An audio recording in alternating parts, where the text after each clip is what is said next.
Continuamos con la parte del credo que hace relación al Espíritu Santo. En el numeral 705, donde se habla del Espíritu de la promesa. Todos sabemos que el hombre desfigurado por el pecado y por la muerte, que fue hecho perfecta imagen y semejanza de Dios, después del pecado conserva la imagen, pero pierde esa semejanza con Dios. Queda privado de la gloria de Dios. Así nos lo dice la carta de los Romanos, capítulo 3, versículo 23. Es privado de la vida divina. Es privado de la semejanza con Dios. Toda la economía de la salvación, toda la preparación al misterio de la redención, la realización de esa redención tienen un único fin, que es llevar al hombre a recuperar esa semejanza perdida, esa gloria de Dios. ¿Qué es lo que Jesús hace? Que es importante, como nos lo explica aquí este numeral. Jesús asume la imagen,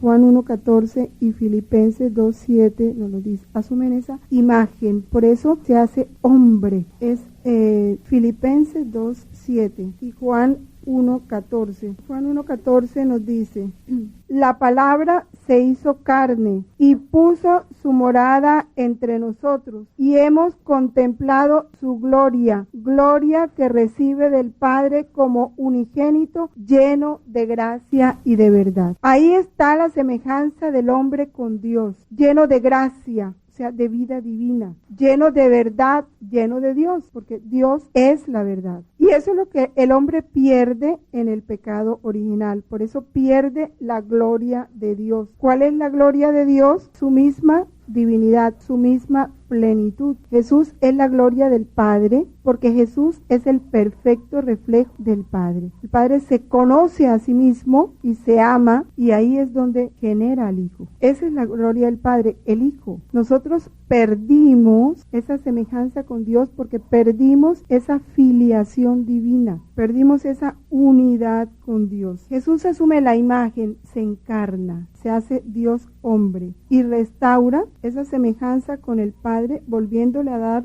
la gloria, el Espíritu que da vida, porque ¿cuál es la gloria del Padre? Al amarse a sí mismo, al conocerse y amarse a sí mismo, genera al Hijo. Ese Hijo, perfecto reflejo de Él, le revierte todo el amor en el Espíritu Santo, ¿no? Todo el amor se lo devuelve al Padre. Y ese amor que viene del Hijo al Padre es el Espíritu Santo. Ese es el que glorifica al Padre, porque es otro Dios, que va del Padre al Hijo y del Hijo al Padre. Por eso dice, procede del Padre y del Hijo. Es lo único que glorifica al Padre, su Espíritu, porque es Él mismo. Tiene todas las cualidades de Dios. Y eso fue lo que nosotros perdimos. Por eso, ese movimiento único de la Santísima Trinidad quedó interrumpido entre Dios y el hombre. Jesús lo restablece en Él, en su humanidad. Igual María, ¿no? Vamos a leer el numeral 2809 del Catecismo, que nos amplía un poco esto. Dice, la santidad de Dios es el hogar inaccesible de su misterio eterno. Lo que se manifiesta de Él en la creación y en la historia, la Escritura lo llama gloria, la irradiación de su majestad. Al crear al hombre a su imagen y semejanza, lo corona de gloria,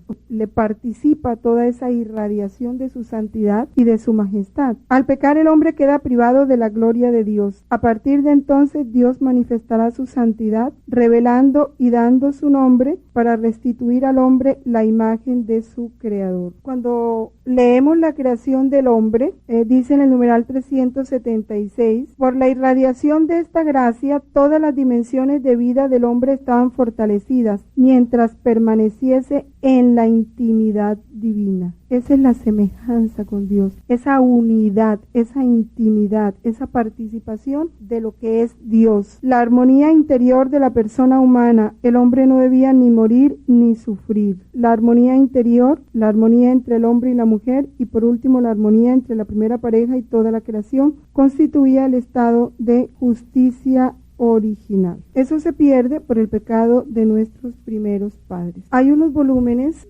que nos hablan de una manera muy interesante de esta semejanza. Está el volumen 24, capítulo 19. Para no leerlo todo, habla de las tres potencias, como esos tres soles, intelecto, memoria y voluntad, que mientras son distintas entre ellos se dan la mano y llegan a formar una sola, símbolo de la Trinidad. Estos tres soles fueron puestos en el fondo del alma humana. Estas tres potencias son símbolo de la Trinidad. Fue tanto el amor al crear al hombre que nuestro amor solo se contentó cuando le comunicamos nuestra semejanza. Estos tres soles fueron puestos en el fondo del alma humana, como el sol en el fondo de la bóveda del cielo, que con su luz tiene en fiesta la tierra y con sus admirables efectos da vida a todas las plantas. Estos tres soles existen en el hombre, pero se encuentran en las condiciones como cuando el sol resplandece en el cielo, se encuentra rodeado de densas nubes y no puede llenar la tierra con la viveza de su luz. Y si bien las comunicaciones no han sido interrumpidas en virtud de las nubes, pero los efectos la tierra los recibe retardados y no goza todo el bien que lo podría hacer el sol. Así se encuentra el hombre. Todas las cosas están en su puesto entre nosotras y él nada ha sido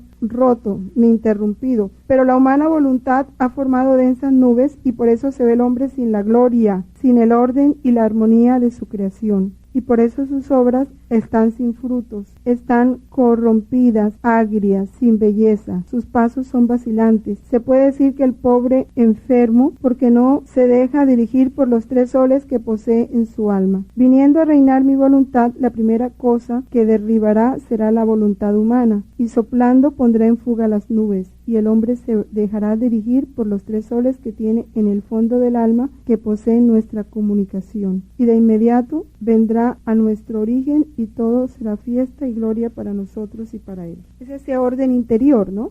Las tres potencias. ¿Se acuerdan que dice que para nosotros, para que Dios pueda venir a reinar en nosotros, esas tres potencias tienen que estar en orden a Dios? Y es eso lo que nos va a ir recuperando, esa semejanza con Dios. Porque ¿cuál es la semejanza con Dios? Está en la esencia, o sea, el amor y la unidad. Ahí radica nuestra semejanza con Dios, en el amor y la unidad. Cuando nosotros nos volvamos todo amor y cuando ya no haya dos, sino una sola voluntad, la nosotros está plenamente unida en la de Dios, entonces vamos volviendo a ese orden que Dios nos. Pero eso lo hace el Espíritu Santo. Por eso es el espíritu de la promesa, porque como el fin de Dios era que volviéramos a ese orden, Él desde el Antiguo Testamento ya empieza a prometer que enviará el Espíritu, que el Espíritu gritará en nosotros Abba, Padre. Él es el que nos va a hacer sentir nuestra condición de hijos, de verdaderos hijos. Y Él será el que dirá en nosotros Padre. Él será porque nosotros fuimos hechos hijos en Jesús. Somos hijos en el Hijo. Y es el Espíritu de Jesús el que en nosotros gritará Abba,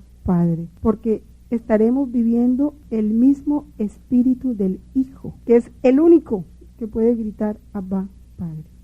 Por eso Jesús lo promete y por eso es tan importante el Espíritu Santo en nuestra vida. Contra toda esperanza humana, Dios promete a Abraham una descendencia como fruto de la fe y del poder del Espíritu Santo. En ella serán bendecidas todas las naciones de la tierra. En Génesis 18, 1:15, a ver, necesito una secretaria con la Biblia. Ya, continuamos. Lucas 1:26, que todos los nacimientos que van en relación al cumplimiento de la promesa siempre se dan como fruto de la fe y por el poder del Espíritu Santo. Es Dios mostrando que no hay obra humana ahí. Es mostrando su intervención directa en el cumplimiento de esa promesa, porque es por obra del Espíritu Santo que Sara y Abraham engendran a Isaac, no ya por una forma milagrosa, sino por la vía ordinaria, pero con ese poder de Dios. Sabemos que el Espíritu Santo es como el ejecutivo de la Santísima Trinidad, ¿no? El que pone en acción la voluntad del Padre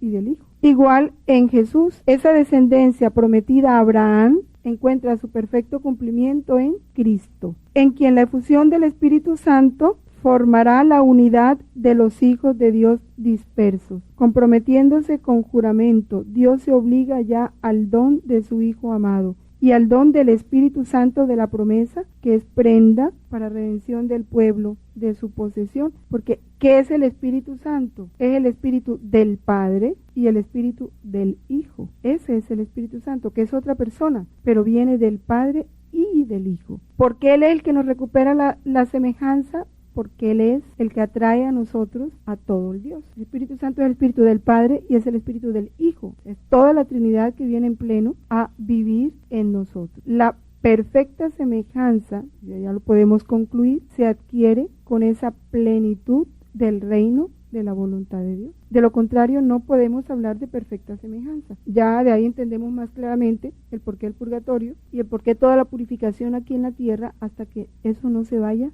liberando, todo ese peso de la voluntad humana, que es lo que impide esa transformación en Dios. Y esa es la razón de la promesa del Espíritu Santo. En esas manifestaciones, pasamos al numeral 707, que Dios va haciendo y que iluminan el camino de la promesa, desde los patriarcas a Moisés y Josué. En todas esas teofanías siempre se reconoce al Verbo de Dios cubierto por la nube del Espíritu Santo, sino que el Espíritu Santo se va presentando en una forma velada, porque el Verbo de Dios es la palabra del Padre, y la palabra del Padre, ¿quién es? Jesús. Y esa palabra siempre se presenta entre nubes, ¿no? Cubierta, velada, envuelta, que es el Espíritu Santo. Ninguna teofanía o manifestación especial podemos decir que fue de una sola persona de la Santísima Trinidad, ¿no? Porque ellos son inseparables. Entonces se oye la voz del Padre, se ve la luz o la nube del Espíritu Santo, y esa palabra que se escucha es el Hijo, porque la palabra del Padre es el Hijo. Siempre viene envuelta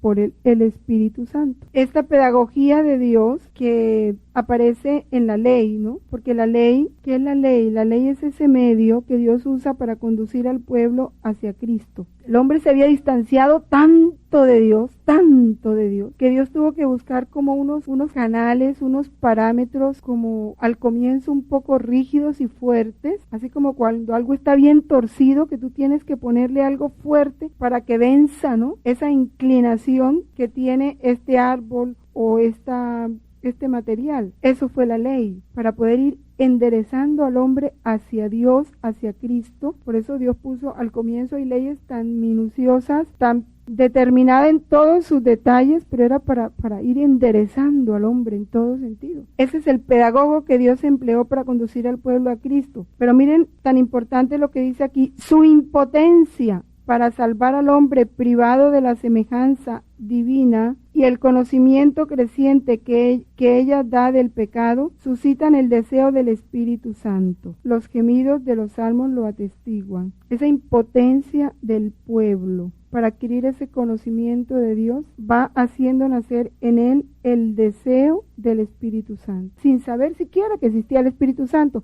Vamos a confrontar Gálatas 3:24 y Romanos 3:20, que la fe ya es el encuentro con Cristo, la verdadera fe, o sea, la certeza de su amor. Entonces ya lo que nos debe motivar es el amor, no el cumplimiento de la ley, que es bien importante entenderlo. Y ese deseo de encontrar algo superior a la ley es lo que hace suspirar por el Espíritu Santo. La ley, signo de la promesa y de la alianza, habría debido regir el corazón y las instituciones del pueblo salido de la fe de Abraham. Si de veras escucháis mi voz y guardáis mi alianza, seréis para mí un reino de sacerdotes y una nación santa. Pero después de David, Israel sucumbe a la tentación de convertirse en un reino como las demás naciones. Siempre caían en pensar en un reino terreno. ¿Cuánto nos ha costado y nos sigue costando entender que no somos para vivir una vida terrena, sino celestial? Siempre todo lo vamos refiriendo a lo terreno, porque estamos tan apegados a esto que cómo nos cuesta en todo sentido. El reino, objeto de la promesa hecha a David, será obra del Espíritu Santo, pertenecerá a los pobres según el Espíritu. Vamos a confrontar 2 Samuel 7 y el Salmo 88. A David, que no necesita una casa de la tierra, que él establecerá su reino. En Lucas 1, 32-33 dice igual. Él será grande y se le llamará Hijo del Altísimo, y el Señor Dios le dará el trono de David su padre. Reinará sobre la casa de Jacob por los siglos, y su reino no tendrá fin. Salmo 88, ¿lo tienen listo? Es una entre paréntesis, que es la que hacen referencia en el catecismo, y la del no paréntesis es la de la liturgia. Entonces vemos, siempre que Dios habla del reino, pertenece a ese reino, obra del Espíritu Santo. Estamos en la era del Espíritu Santo, la era del verdadero reino de Dios. Este olvido de la ley, vamos a leer el numeral 1964 del Catecismo. Dice, la ley antigua es una preparación para el Evangelio, que es bien importante porque a veces nos quedamos en la ley antigua. La ley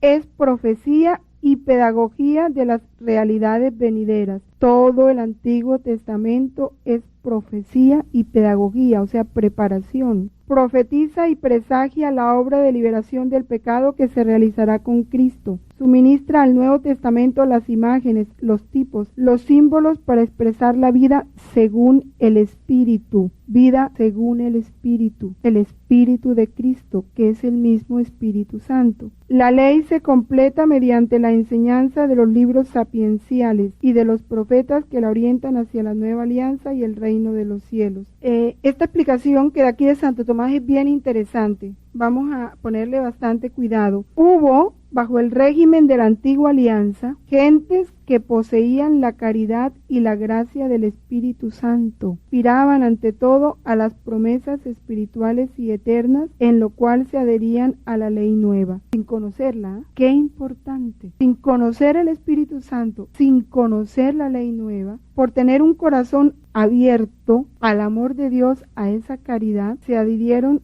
a esa ley nueva y a la gracia del Espíritu Santo. Por el contrario, existen en la nueva alianza, y yo agregaría aquí, en la iglesia, con todos los sacramentos, hombres carnales, alejados todavía de la perfección de la ley nueva, para incitarlos a las obras virtuosas, el temor del castigo y ciertas promesas temporales, alejados de la ley nueva, para incitarlos a las obras virtuosas, a esa gente, el temor del castigo y ciertas promesas temporales han sido necesarias, incluso bajo la nueva alianza. En todo caso, aunque la ley antigua prescribía la caridad, no daba el Espíritu Santo, por el cual la caridad es difundida en nuestros corazones. Por eso seremos juzgados con más responsabilidad, porque teniendo todo el conocimiento de la nueva ley, todos los sacramentos, nosotros tenemos la plenitud de la gracia en Cristo. ¿Cuántos corazones endurecidos? Es que me impresiona en cuántos lugares no se ha manifestado la Virgen llorando lágrimas de sangre.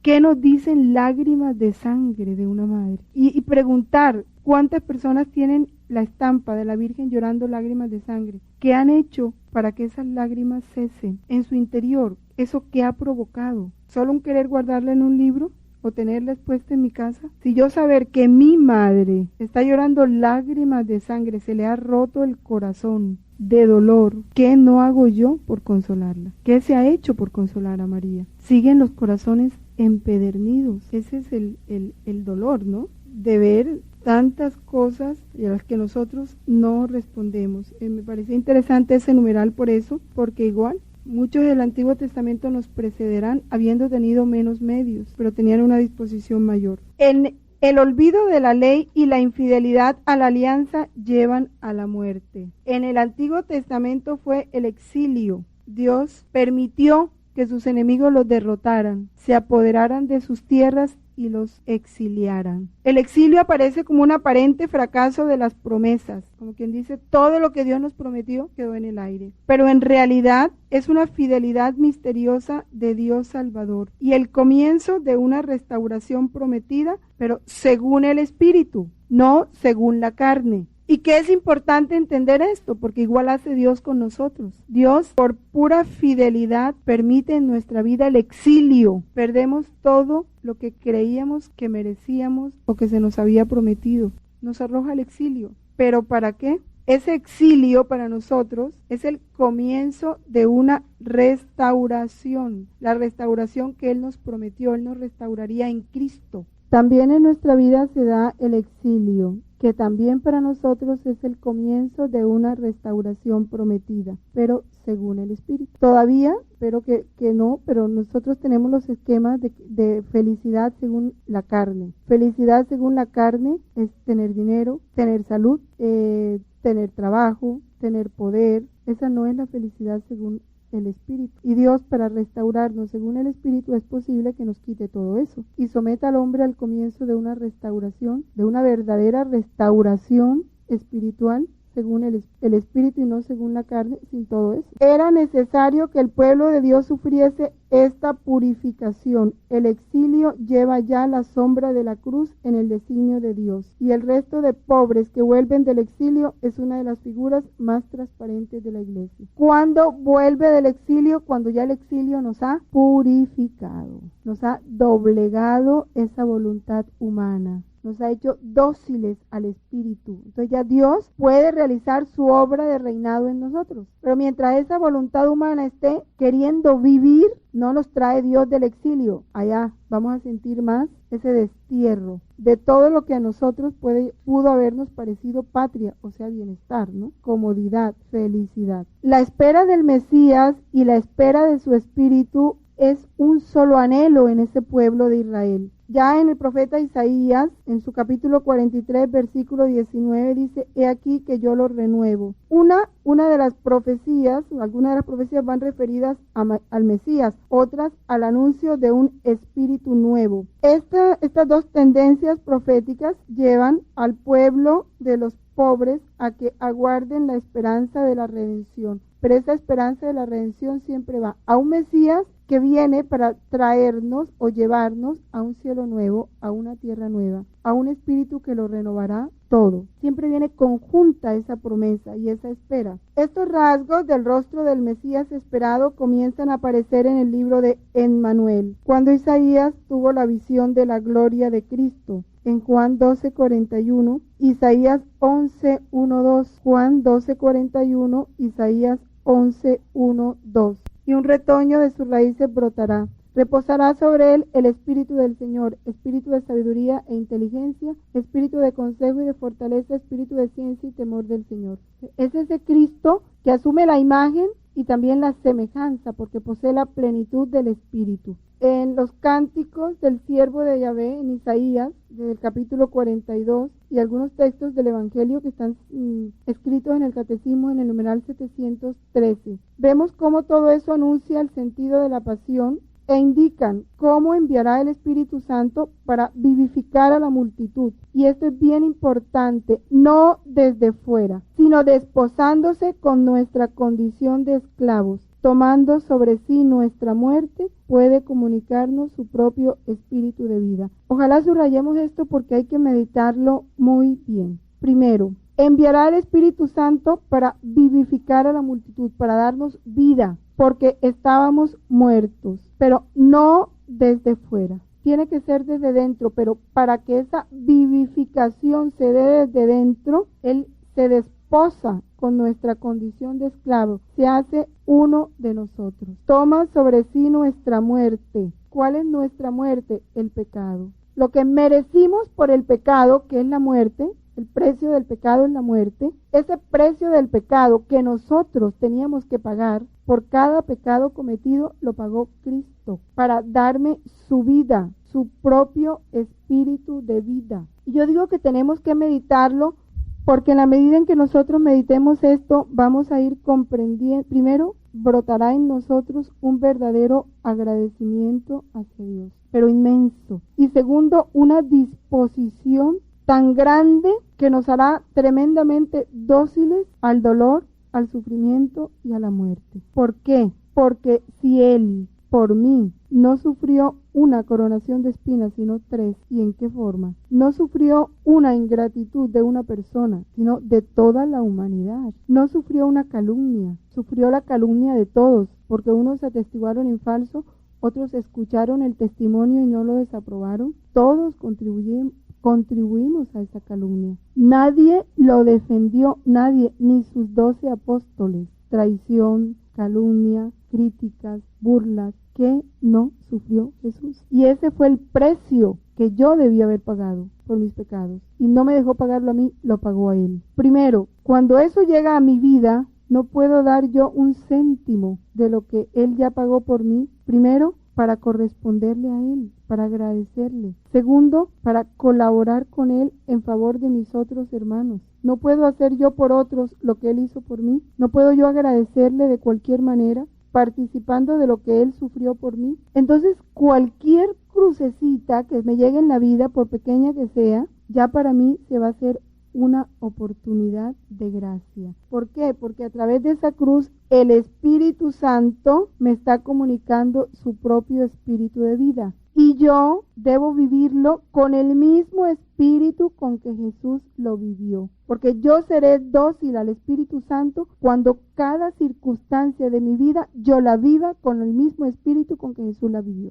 Y para poder vivirla con el mismo espíritu con que Jesús la vivió, yo tengo que entrarme en el espíritu de Jesús. Tengo que conocer el alma de Jesús, el corazón de Jesús. Por eso ser devoto del corazón de Jesús y del corazón inmaculado de María no hay nada externo. Es entrarme en ese corazón, es vivir lo que ese corazón vivió y vivirlo como Él lo vivió. Si no, todo es pura devoción falsa. Campana que suena y címbalo que retiñe y no más. O sea, de fondo no hay nada. Si no estamos viviendo con esos mismos sentimientos, es el Espíritu. Porque el Espíritu Santo animó a Jesús, animó a María, la vida de Jesús y la vida de María. Es el mismo Espíritu que debe animar todos mis actos. Por eso Jesús inaugura diciendo, el Espíritu del Señor está sobre mí porque me ha ungido, me ha enviado a anunciar a los pobres la buena nueva, a proclamar la liberación de los cautivos y la vista a los ciegos para dar libertad a los oprimidos y proclamar un año de gracia del Señor. Por eso la promesa del Espíritu Santo, que ya empieza a ser desde Ezequiel 11:19, Lorena, es una promesa muy especial. No tendrán que enseñarse unos a otros, porque ya estará esa ley del Espíritu tan en el corazón del hombre como un conocimiento infuso. No tendrán necesidad de enseñarse. Son promesas muy consoladoras. Y la de Joel 3:1-5 dice: después de esto yo derramaré mi espíritu sobre todo mortal y profetizarán vuestros hijos y vuestras hijas. Vuestros ancianos tendrán sueños, vuestros jóvenes verán visiones, y hasta sobre siervos y siervas derramaré mi espíritu en aquellos días, y realizaré prodigios en el cielo y en la tierra, sangre, fuego y columnas de humo. El sol se convertirá en tinieblas y la luna en sangre ante la llegada del día de Yahvé grande y terrible. Y todos los que invoquen el nombre de Yahvé se salvarán, porque en el monte Sión y en Jerusalén habrá una escapatoria, como ha dicho Yahvé, y entre los supervivientes estarán los que llame Yahvé. Según estas promesas, en los últimos tiempos, el Espíritu del Señor renovará el corazón de los hombres, grabando en ellos una ley nueva. Reunirá y reconciliará a los pueblos dispersos y divididos, transformará la primera creación, y Dios habitará en ella con los hombres en la paz. De esto vamos a leer el numeral 1965 del Catecismo. La ley nueva o ley evangélica es la perfección aquí abajo de la ley divina, natural y revelada. Es obra de Cristo y se expresa particularmente en el Sermón de la Montaña. Es también obra del Espíritu Santo y por él viene a ser la ley interior de la caridad. Comenzaré con la casa de Israel una alianza nueva. Pondré mis leyes en su mente, en sus corazones las grabaré y yo seré su Dios y ellos serán mi pueblo. Hay un capítulo del volumen 12 muy interesante donde nos habla de estos últimos tiempos y de esta renovación que Dios hará a través de su Espíritu. Es el volumen 12, la página 124. Nos habla de esa tercera renovación. Vamos a leer unos apartes, es del 29 de enero de 1919. Dice: en los primeros quiero hacerte saber el orden de mi providencia. En cada período de 2000 años he renovado el mundo. Voy a leerlo así en forma salteada. En los primeros lo renové con el diluvio. En los segundos 2000 años lo renové con mi venida a la tierra, en la que manifesté mi humanidad, de la cual como de tantas fisuras se tralucía mi divinidad. Y habrá una tercera renovación. He aquí el porqué de la confusión general de todo. No es sino la preparación a la tercera renovación. En esta tercera renovación mi amor quiere desahogarse y quiere dar a conocer los excesos que mi divinidad obraba en mi humanidad. Llevaré a cabo la renovación con manifestar lo que mi divinidad hacía a mi humanidad, como obraba mi querer divino con mi querer humano. He aquí porque a menudo te hablo del vivir en mi voluntad, que hasta ahora no he manifestado a ninguno. A lo más han conocido la sombra de mi voluntad, la gracia, el encanto, la dulzura que contiene el hacerla. Pero penetrar dentro, abrazar su inmensidad, multiplicarse conmigo y penetrar en todo, abandonar los modos humanos y obrar con modo divino, esto todavía no es conocido. Pero yo poco a poco me abriré camino, manifestando ahora una verdad, ahora otra, de este vivir en mi voluntad. Bueno, hay una parte, no la encuentro ahorita, donde habla de que esta renovación la hará con el fuego de su espíritu. No obrará más humanamente, sino que penetrando en mi voluntad, sus actos se multiplicarán por todos, en modo todo divino, y tendré la gloria divina por parte de las criaturas, ¿no? Estamos hablando de esa recuperación de la gloria. De tantos sacramentos recibidos y administrados en modo humano, de tantos otros profanados, de otros enfangados por el interés, y de tantas obras buenas en las que quedó más deshonrado que honrado. Suspiro tanto este tiempo. Tú ora y no te separes tu eslabón de unión con el mío, empezando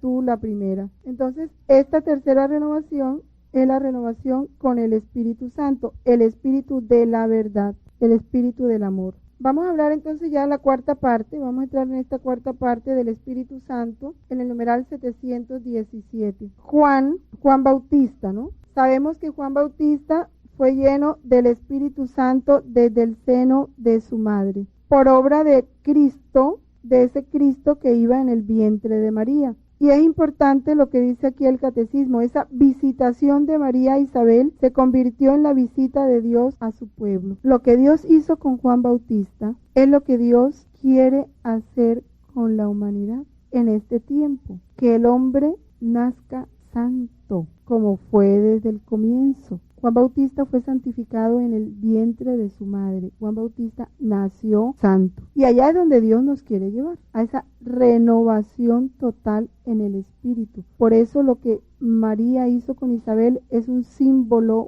una profecía. Fíjense que ella es la puesta por Dios para entrarnos en ese reino, para establecer el reino. Es la visita de ella a su pueblo. Por eso el triunfo, el reinado de María será el reinado de Jesús, porque donde reina María, reina Jesús. El fuego del Espíritu Santo habita en Juan y le hace correr delante como precursor. Es el Espíritu Santo en Juan el que prepara el camino de Jesús. Por eso Juan fue lleno del Espíritu Santo. El Espíritu Santo culmina la obra en Juan de preparar al Señor un pueblo bien dispuesto. Juan es más que un profeta. En él, por eso es el más grande, dice la Biblia, de los nacidos de mujer, porque en él el Espíritu Santo consuma, en él cierra, él es el broche con que Dios cierra ese hablar a través de los profetas. Porque después de Juan viene Cristo, en donde Dios se nos comunica en plenitud. Cristo es la plenitud de la revelación. Después de Cristo ya no se comunica nada nuevo, ya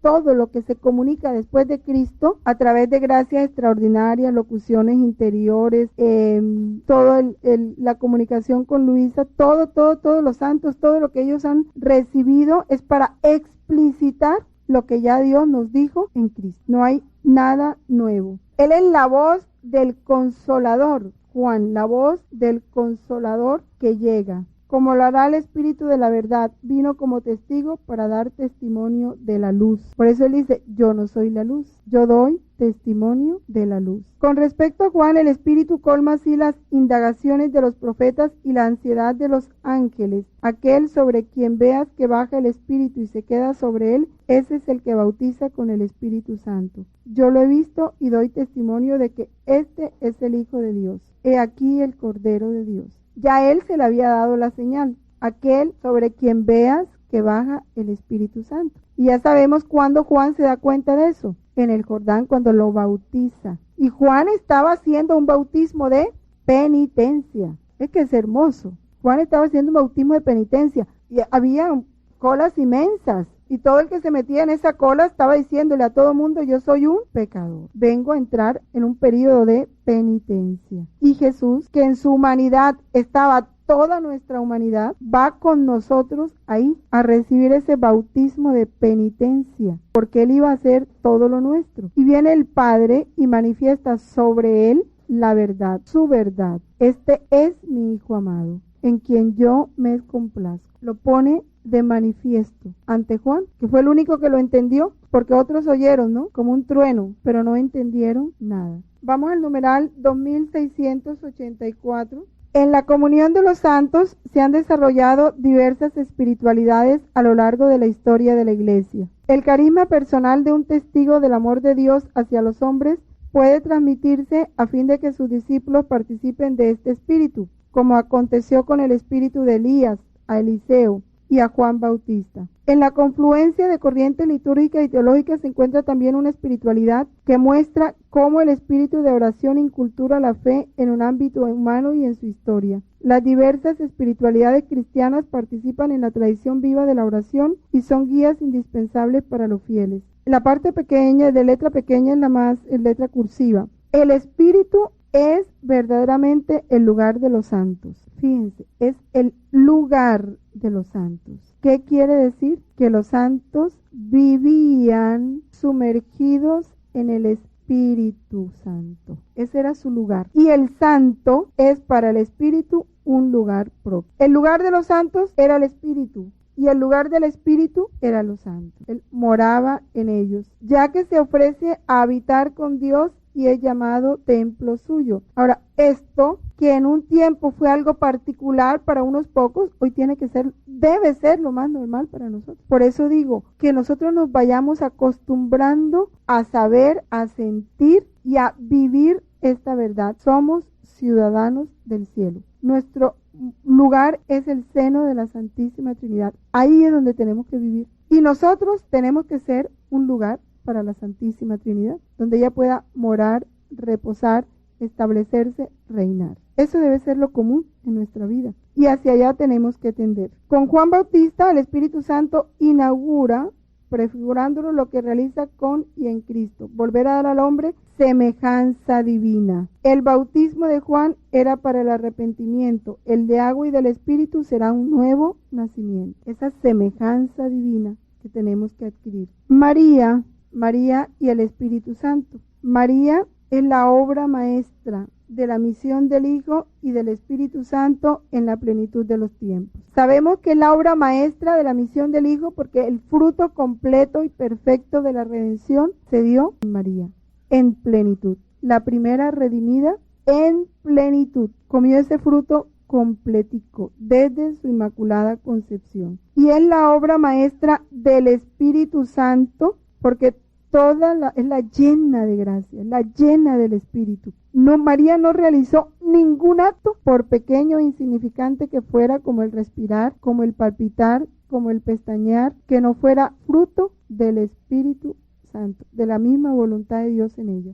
No tuvo ningún acto hecho con su propia voluntad. Todo fue fruto de ese Espíritu en ella. Por eso es llena del Espíritu Santo. El Espíritu la preparó y el Padre encuentra la morada en donde su Hijo y su Espíritu pueden habitar entre los hombres. Por eso los más bellos textos sobre la sabiduría, la tradición de la Iglesia, se relacionan a ella. Trono de la sabiduría. Cuando dice el catecismo que en María se comienzan a manifestar las maravillas de Dios que el Espíritu va a realizar en Cristo y en la Iglesia. Primero, en el tiempo se dan en María. En la eternidad no, porque en la eternidad se vive en un acto único y eterno y Cristo siempre ha sido, Cristo es eterno. Pero en el tiempo como Dios hombre, en María se prefiguró todo lo que el Espíritu iba a realizar en Cristo y en su Iglesia. Y qué importante es entenderlo. Yo digo, a María hay que contemplarla. Sí, es una criatura excelsa. Nadie la va a alcanzar. Pero no mirarla como algo lejano, como algo solo para, así como algo bonito, que yo miro, pero solo para contemplarlo desde fuera. Nunca lo voy a alcanzar. No. Todo lo que se realizó en María, el Espíritu quiere realizarlo en su Iglesia.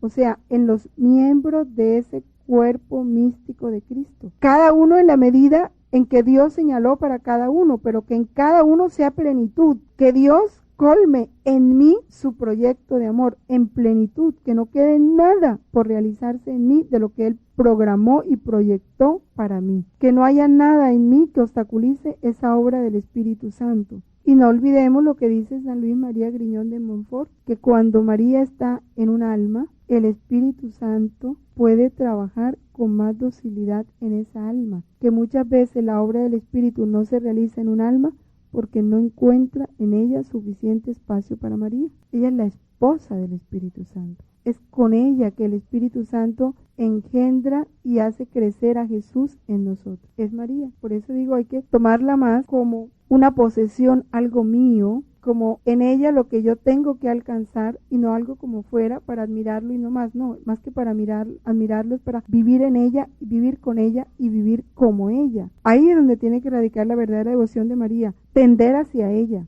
a vivir su misma vida con su mismo espíritu. Sabemos que ese llena de gracia era algo que convenía y que era necesario, porque si eso no hubiera sido, jamás hubiera podido encarnarse. Tal vez lo que más importante que nos detengamos es en esto. Cuando ella lleva en sí al Hijo Eterno, es la acción de gracias de todo el pueblo de Dios y por tanto de la Iglesia. Esa acción de gracias que ella eleva en su cántico al Padre en el Espíritu Santo. Cuando María cargó a Jesús, llevaba en Jesús a toda la humanidad. Cuando María agradece en nombre de toda la humanidad. María no realizó ningún acto individual, lo mismo que Jesús. Ella encerró en su vientre a toda la humanidad. Cuando Jesús fue concebido, fuimos concebidos con Jesús en el seno de María. Y María era consciente de eso. Por eso es corredentora, porque ella, al igual que Jesús, pagó por cada uno de nosotros, por participación, todo lo que nosotros merecíamos por el pecado.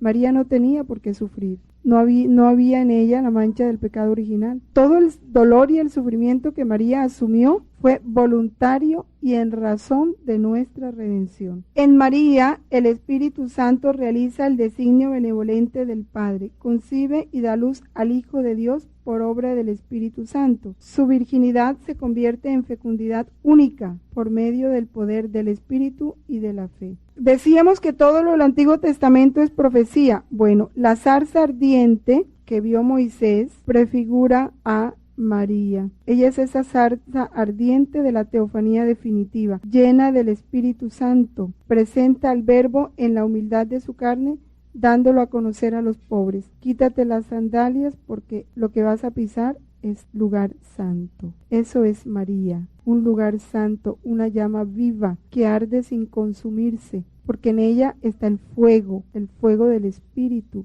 esa llama viva que no solo la abrazó a ella en amor, sino que se hizo llama devoradora para desde su corazón abrazar a toda la humanidad. Lo mismo que vivió Jesús en la encarnación, en el vientre de ella lo vivió ella con su Hijo.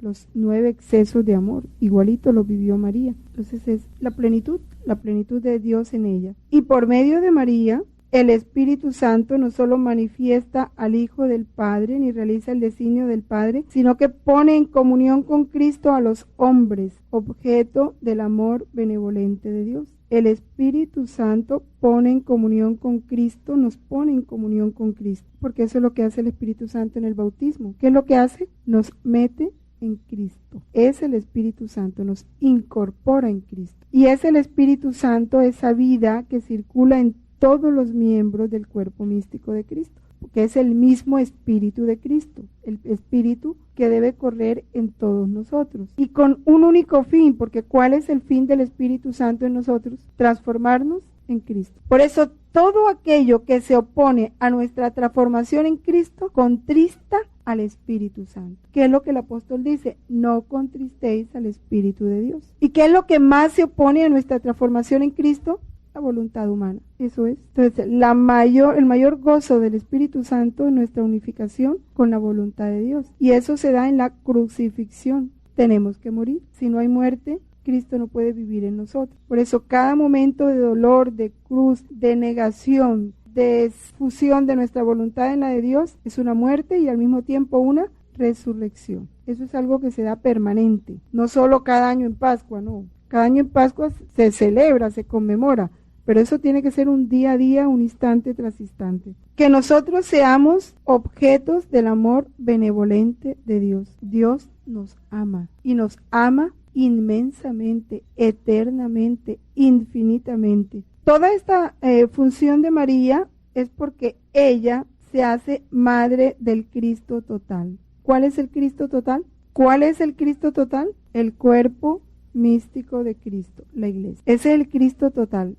Cristo, Dios hombre, en la cabeza. Todos los bautizados formamos parte de ese cuerpo místico. Por eso, lo que sucedió en Pentecostés, que ella estuvo presente con los 12, que perseveraba en la oración, eso se repite en cada uno de nosotros. María está con nosotros en cada instante. Cuando Dios, en la Inmaculada Concepción, Dios hizo muchos prodigios. Si ustedes meditan el libro de la Virgen María, de María, Madre y Reina de la Divina Voluntad, que olvidé traerlo hoy, lean en la página 124, vamos meditando cómo primero Dios puso en el corazón de cada uno de nosotros a María como germen, para que ella creciera en nosotros, creciera a la par con nosotros. Así desde bebecito, como iba creciendo nuestro cuerpo, en nuestro espíritu, ella fuera creciendo. ¿Qué era lo que crece María en nosotros? Todo, su espíritu, su voluntad, su vida, cada uno de nosotros. Y al mismo tiempo nos puso a nosotros en el corazón de ella, para que viviéramos allí, porque si estamos llamados a vivir en el seno de la Trinidad, el modo más fácil es viviendo en el corazón de María, porque el corazón de María está en la Trinidad, vive en la Trinidad. Pero yo digo, son, como le decía esta mañana a los niños, son regalos que Dios nos ha hecho, y que por falta de conocimiento, por falta de meditación, de acaso los hemos puesto en el cuarto más oscuro de nuestra vida, y allí están empolvados, sin siquiera abrirlos, sin siquiera contemplarlos, y mucho menos disfrutarlos. Y el dolor de Dios de habernos dado tanto, y nosotros ni siquiera,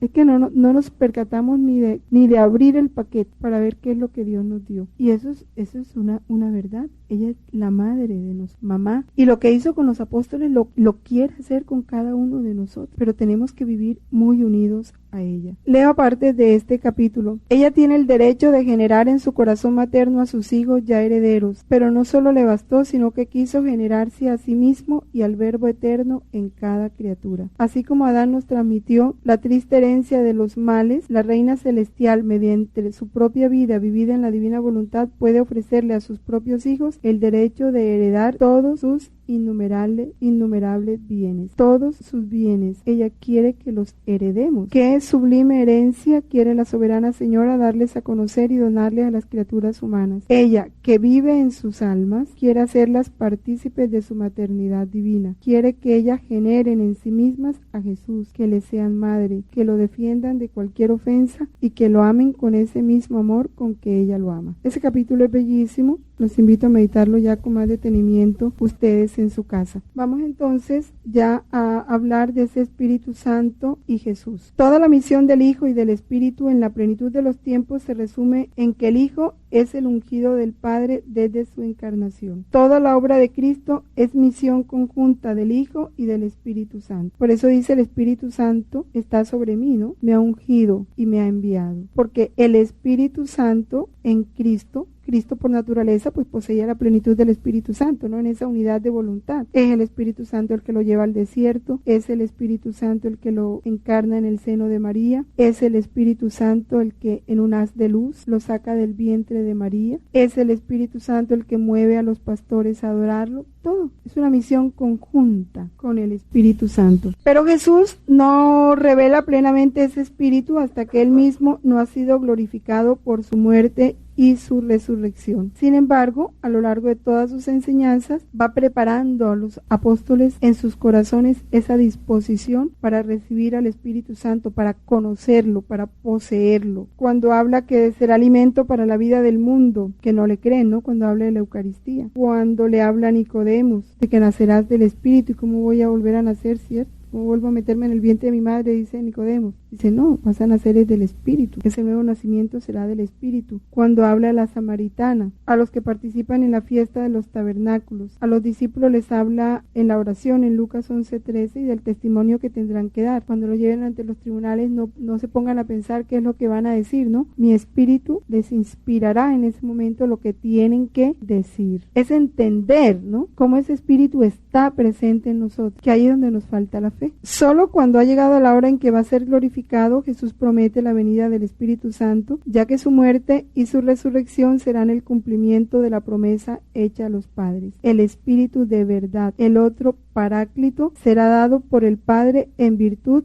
de la oración de Jesús. Jesús lo enviará de junto al Padre, porque Él ha salido del Padre. El Espíritu Santo vendrá, nosotros lo conoceremos, estará con nosotros para siempre, permanecerá con nosotros, nos lo enseñará todo, nos recordará todo lo que Cristo nos ha dicho y dará testimonio de Él. Por eso el Espíritu Santo es la memoria, el Padre es la voluntad, el Hijo es la inteligencia y el Espíritu Santo es la memoria. Nos recordará todo lo que Cristo nos ha dicho y dará testimonio de Él. Nos conducirá a la verdad completa y glorificará a Cristo. ¿Cómo va a glorificar a Cristo en nosotros? Transformándonos en Él. Por eso Monseñor Martínez en su libro El Espíritu Santo dice que la única obra, y vamos a entenderlo así como es, la única obra del Espíritu Santo en el alma es impulsarla para que allí, crucificada con Cristo, pueda ser glorificada como fue glorificado Cristo. ¿Cuándo fue glorificado Cristo? Después de su muerte. Después de su muerte solo pudieron decir verdaderamente este es el Hijo de Dios. Hasta que nosotros no seamos crucificados, hayamos muerto totalmente a todo lo nuestro, hayamos sido crucificados y sepultados con Cristo, no podemos resucitar con Cristo. Eso es una verdad. Mientras más facilitemos esa obra del Espíritu en nosotros, no poniendo resistencia, más rápido la hace. Pero eso va en cada uno. El dejarnos desposeer, despojar, purificar, que realice la obra en nosotros. Por fin llegará la hora de Jesús. Jesús entrega su espíritu en las manos del Padre en el momento en que por su muerte es vencedor de la muerte. De modo que resucitado de los muertos por la gloria del Padre. Enseguida da a sus discípulos el Espíritu Santo, dirigiendo sobre ellos su aliento. Como el Padre me envió, así también yo os envío. Vamos a ver en el volumen 17, capítulo 18. El que al mundo lo acusará en materia de pecado, de justicia y de juicio. El que no conoce el pecado es el Espíritu Santo el que da la conciencia de pecado. Cuando se ha perdido esa conciencia de pecado, cuando ya no hay remordimiento de conciencia, cuando se ha encallecido esa conciencia, cuando el hombre se vuelve tan insensible al pecado, ha ahogado al Espíritu en su corazón, porque es el Espíritu el que acusa en nosotros el pecado. El remordimiento es obra del Espíritu. La intranquilidad de conciencia es obra del Espíritu, que nos está acusando de pecado para llevarnos a la verdadera justicia, a la vida de la gracia, a darle a Dios lo que Él merece, a reconocer que hemos ofendido a Dios, a pedirle perdón, a someternos al juicio que merecemos. Pero mientras ese proceso no se da en el corazón, se está ahogando el Espíritu Santo. Y es terrible porque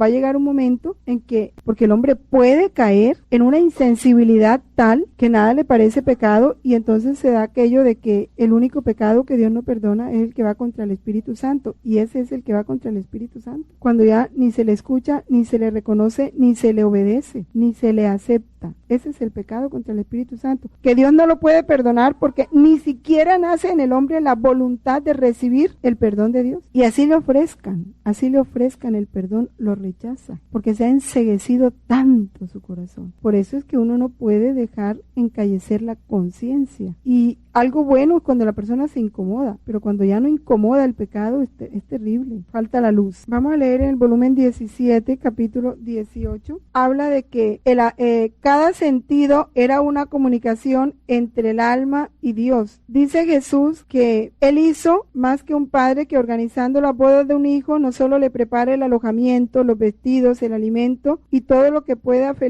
hacer feliz a su hijo, sino que da valor al hijo y le dice: nos separaremos, es verdad, pero desde lejos tú sentirás mi vida y yo la tuya, tú sentirás mi pensamiento y yo el tuyo, tú mi respiro, mi latido y yo los tuyos, así que estaremos lejos y cerca, separados e inseparables. Tú sentirás mi vida y yo la tuya. Mas lo que no puede hacer un padre terrenal por su hijo, porque le es imposible, lo hice yo. Padre celestial, que mientras hacía salir a la luz a este mi hijo, después de haberle preparado yo mismo la habitación de este mundo, ponía entre él y yo tal unión que yo debía sentir su vida en mí y él la mía en él. Y este es mi amor en general por todos. Cada sufrimiento que te he enviado ha sido una comunicación más entre tú y yo, y por lo tanto una prenda más con la cual he embellecido tu alma. Cada verdad que te he manifestado ha sido una partícula de mis cualidades con las cuales te he adornado de nuevas bellezas y llenado de nuevos resplandores tu alma. Cada gracia, cada venida mía a ti han sido dones que he hecho llover sobre ti. No he hecho otra cosa que multiplicar mis comunicaciones a cada instante para plasmar en ti las diversas bellezas mías, mi semejanza, para que tú vivas conmigo en el cielo y yo viva contigo en la tierra. Y ante todo esto dudas de mi amor, así que mejor te digo, piensa en amarme,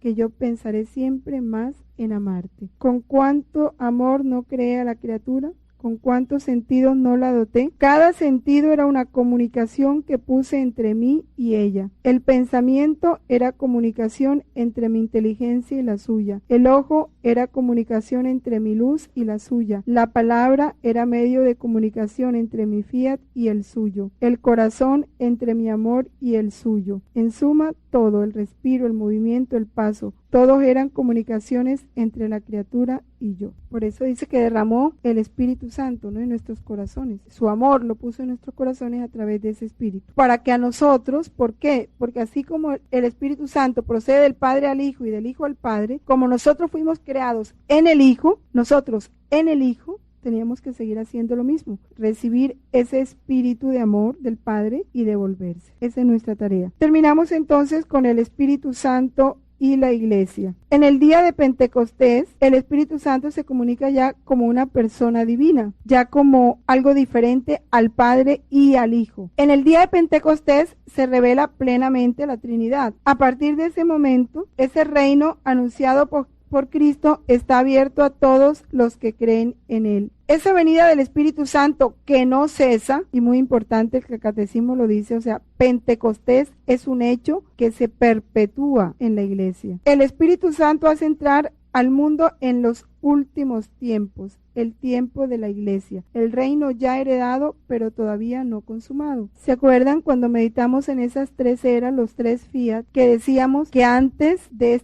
este tiempo, antes de Luisa, éramos menores de edad, ya herederos? Sí, porque Cristo ganó para nosotros esa herencia perdida, la recuperó. Ya éramos dueños de la herencia, pero como éramos menores de edad, no podíamos administrarla. Esa herencia es la voluntad de Dios. Pero ya llegó el tiempo de la mayoría de edad, que es en el que estamos, en donde nosotros ya sí estamos en capacidad de poseer esa herencia y hacerla nuestra. Pero eso se logra a través del conocimiento de las verdades. Eso es lo que nos va a llevar a la consumación del reino. El reino ya heredado, pero todavía no consumado. La consumación del reino se va dando en la medida en que nosotros vamos ya poseyendo esa herencia. En la mayoría de edad que hemos alcanzado, porque este es el tiempo puesto por Dios, pero que solo el conocimiento de las verdades nos lo va a permitir. Hemos visto la verdadera luz, hemos recibido el Espíritu Celestial, hemos encontrado la verdadera fe, adoramos la Trinidad indivisible porque ella nos ha salvado. El Espíritu Santo es el don de Dios,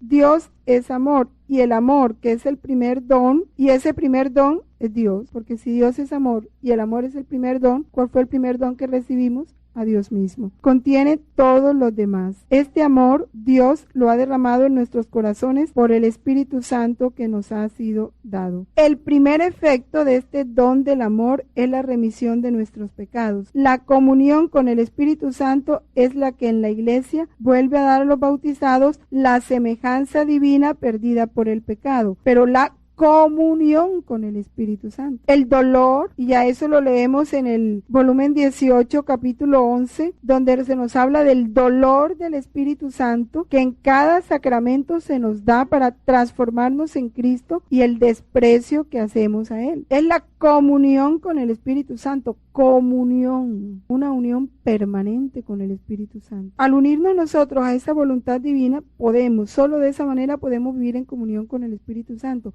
Nosotros hemos tenido al Espíritu Santo igual que, ¿no? Como un cajero automático. Llegó la hora del examen, entonces la novena del Espíritu Santo. Y después para el rincón. Llegó un momento de problema, Espíritu Santo ilumíname, entonces otra vez vamos al cajero para el Espíritu Santo y después al rincón. No hay una comunión con el Espíritu Santo. Se trata de una vida, no de no de buscarlo a Él por momentos, ¿no? Algo temporal, no. Si es un don, es el que nos va a restituir la semejanza divina. Él nos da las arras o las primicias de nuestra herencia. Ya sabemos cuál es la herencia, la voluntad de Dios. Las primicias de esa herencia, o sea, el germen de esa voluntad de Dios, de ese reino de Dios, nos lo da el Espíritu Santo. La vida misma de la Santísima Trinidad, que es amar. El catecismo lo tiene todo, como Él nos ha amado. Este amor, la caridad, amor divino, es el principio de la vida nueva en Cristo, hecha posible porque hemos recibido su fuerza,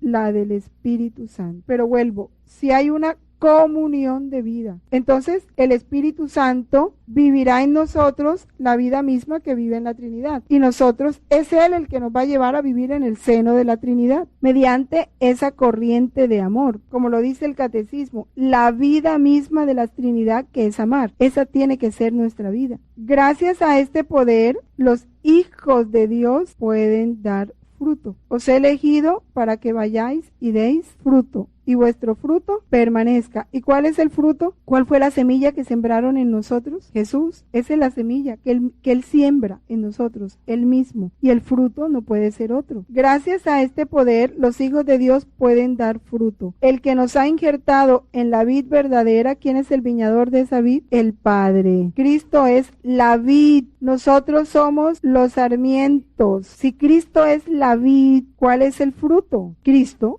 Claro, no puede ser otro. El que nos ha injertado en la vid verdadera hará que demos el fruto del Espíritu de Jesús, que es Jesús mismo. Cuanto más renunciamos a nosotros mismos, más obramos también según el Espíritu. Claro, mientras menos dejemos de actuar nosotros, más podrá actuar el Espíritu en nosotros. Es una ley clara. Es preciso que yo disminuya y que Él crezca. Si yo no disminuyo, Él no puede crecer. Por la comunión con Él, el Espíritu Santo nos hace espirituales, nos restablece en el paraíso, nos lleva al lugar, al puesto y al orden para el cual fuimos creados. Nos lleva al reino de los cielos y a la adopción filial. Nos da la confianza de llamar a Dios Padre y de participar en la gracia de Cristo, de ser llamado Hijo de la Luz y de tener parte en la gloria eterna. Por la comunión con el Espíritu Santo, con Jesús, con su Espíritu, que es el mismo Espíritu Santo. Continuando esta consideración del Espíritu Santo y la Iglesia, la misión de Cristo y del Espíritu Santo, recordemos que se hablaba ya de una misión conjunta, se realiza en la Iglesia, cuerpo de Cristo y templo del Espíritu Santo. Esa misión conjunta asocia desde ahora a los fieles de Cristo en su comunión con el Padre y el Espíritu Santo. El Espíritu Santo prepara a los hombres, los previene por su gracia para traerlos hacia Cristo. Les manifiesta al Señor resucitado, les recuerda su palabra, abre su mente para entender su muerte y su resurrección. Les hace presente el misterio de Cristo, sobre todo en la Eucaristía, para reconciliarlos, para conducirlos a la comunión con Dios, para que den mucho fruto. Así, la misión de la Iglesia no se añade a la de Cristo y del Espíritu Santo, sino que es su sacramento. En la Iglesia se manifiesta esa misión. Es en la Iglesia donde Cristo y el Espíritu Santo realizan su obra. La Iglesia, en todo su ser y en todos sus miembros, ha sido enviada para anunciar y dar testimonio, para actualizar y extender el misterio de la comunión de la Santísima Trinidad. Vamos a leer el volumen 14, capítulo 1. Nos habla del llanto y los sollozos del amor errante. Quiero apagar mis llamas, quiero desahogar mi amor, pero mi amor es rechazado por las criaturas. Cuando habla del amor está hablando del Espíritu Santo, ¿no? Debes saber que al crear al hombre emití de mi divinidad una cantidad de amor que debía servir como vida primaria de las criaturas, para enriquecerlas, sostenerlas, fortificarlas. Pero el hombre rechazó este amor, y mi amor va errante desde que fue creado el hombre. Mientras mi amor va errante y corre para darse, si ve a una débil y pobre, débil en la vida del alma y pobre de la gracia, rompe en llanto y le dice: ay, si no me hicieras andar errante y me hubieras dado alojamiento en tu corazón, serías fuerte y nada te faltaría. Si ve a otra caída en la culpa, rompe en sollozos diciéndole: ay, si me hubieras dado entrada en tu corazón, no habrías caído. Ante aquella otra que va arrastrada por las pasiones y enlodada de tierra, el amor llora y sollozando le repite: ay, si hubieras tomado mi amor, las pasiones no tendría vida en ti, la tierra no te tocaría, mi amor te bastaría para todo. Así que en cada mal del hombre, pequeño o grande, el amor tiene un sollozo y continúa yendo errante queriendo darse al hombre. Cuando en el huerto de Getsemaní se presentaron todos los pecados delante de mi humanidad, cada culpa tenía un sollozo de mi amor. Son los sollozos del Espíritu Santo, ¿no? Cuando ve a la criatura tan lejos de lo que tiene que ser. ¿Por qué se da? Porque no lo ha aceptado en su vida. Este capítulo nos aclara también lo que dice el numeral 738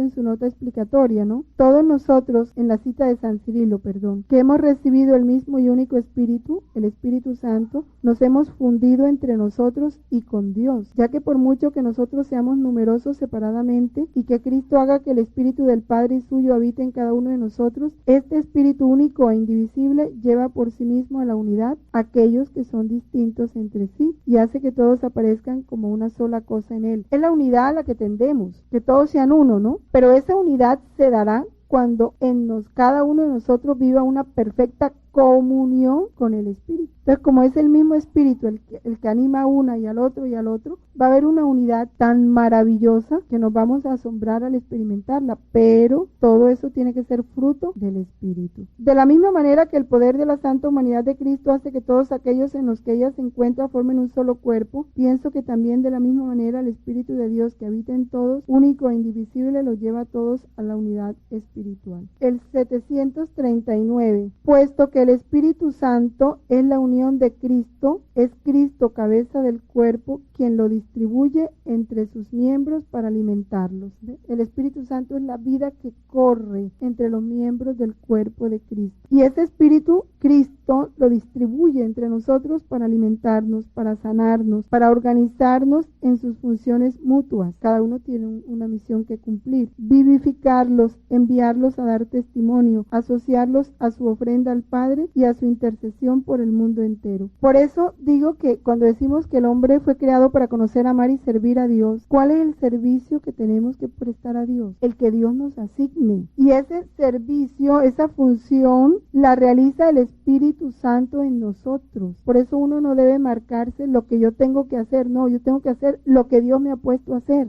Tú puedes querer estar haciendo muchas cosas, pero si Dios te puso en una cama, esa es tu misión. Donde Dios te tiene, porque Él ha dirigido las circunstancias para que estés allí, viviendo lo que Él te ha puesto a vivir. Viviendo tú eso con el Espíritu de Cristo, en el seno de la Trinidad, estás cumpliendo la más perfecta obra. Estás haciendo lo que dice aquí, ¿sí? Él nos está asociando a la ofrenda al Padre. Está organizándonos en la función que nos toca. Pero nos toca ser dóciles, porque ¿cómo nos resistimos al oficio que Dios nos pone? Porque queremos hacer lo que a nosotros nos gusta o nos parece lo mejor. Estas maravillas de Dios ofrecidas a los creyentes en los sacramentos de la Iglesia producen sus frutos en la vida nueva en Cristo según el Espíritu. Las maravillas de Dios ofrecidas a los sacramentos. Ya veíamos cómo en el volumen 12 Dios se queja porque los sacramentos se viven en modo humano, o sea, para un aprovechamiento personal. Ya Él quiere que lo vivamos en modo divino. Saber que el Espíritu Santo en cada sacramento se nos está dando plenamente y que es rechazado por tantos, que es desconocido por tantos, que es pisoteado por tantos. Entonces nuestro deber es darle consuelo, alivio, reparación, correspondencia por todos los que no lo hacen. Eso es recibir los sacramentos en modo divino, no ya humano. Recibir el perdón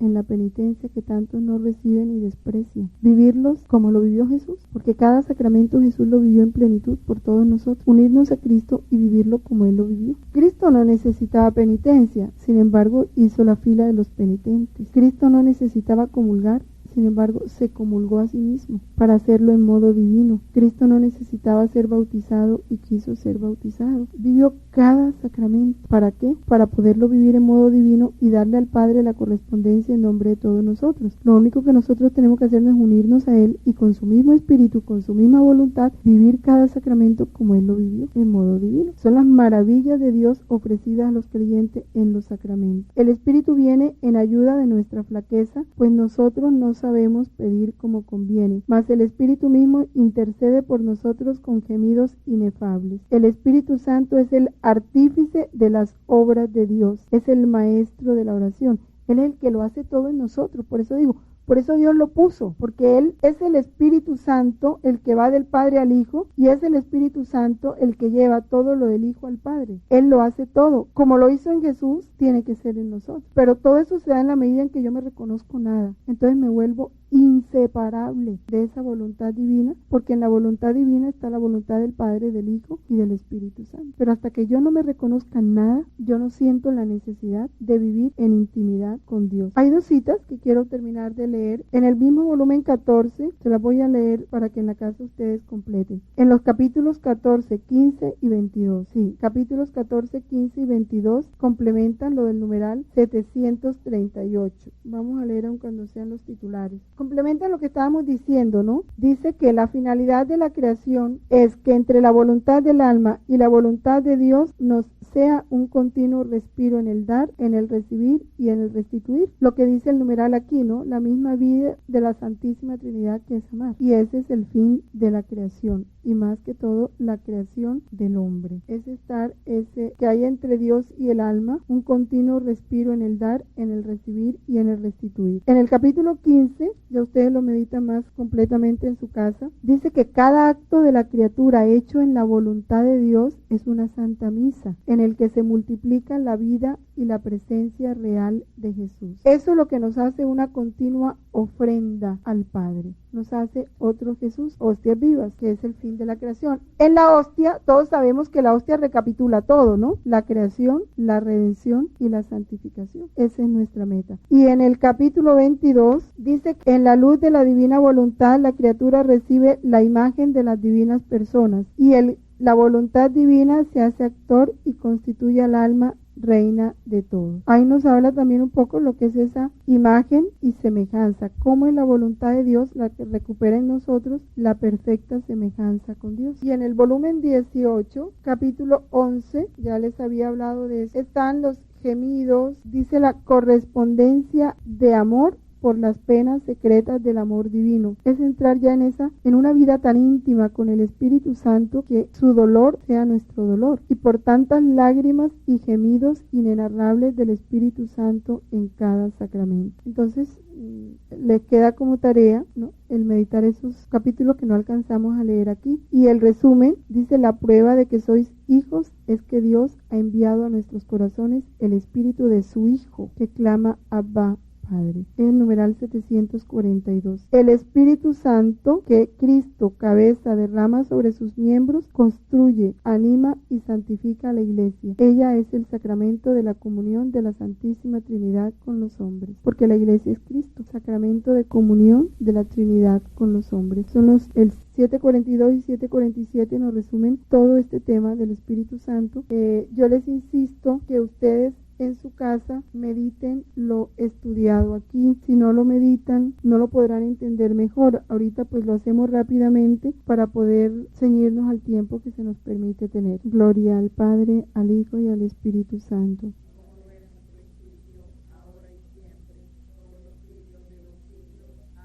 En el nombre del Padre, del Hijo y del Espíritu Santo. Amén.